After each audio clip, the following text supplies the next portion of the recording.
Now, there's a row over spiritual awakening classes in a school in Tamil Nadu. A speech by a motivational speaker has become a huge controversy on social media. This after he propagated anti-science statements among the students.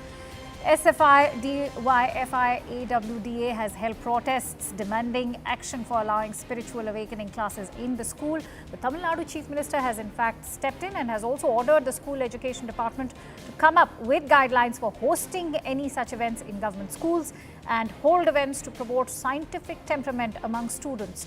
Chennai's Ashok Nagar Government Girls Higher Secondary School has in fact transferred the headmistress Tamilarasai to the Tiruvallur district. For more details, we'll in fact be bringing in our correspondent as well, but that's the latest that we're bringing to you, this row over spiritual awakening classes that has taken place, which has also led to the transfer of a headmistress. Let's also bring in a reaction.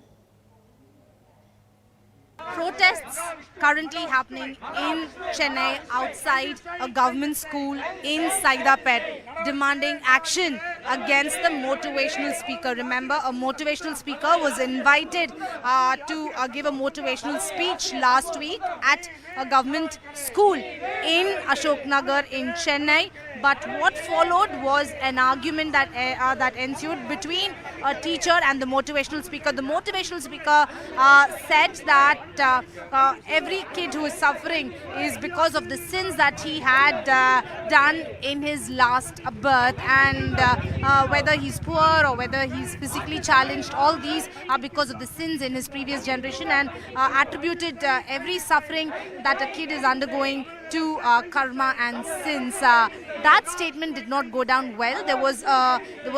A school teacher had said that these are not scientifically proven and that the motivational speaker should not be making such statements because these are scientifically not proven just yet. Both Chief Minister M.K. Stalin as well as School Education Minister Mahesh Anbil Poyamuri had promised stringent action in this regard, said that there will be a thorough investigation on what really happened, who invited the motivational speaker, and why was no background check done.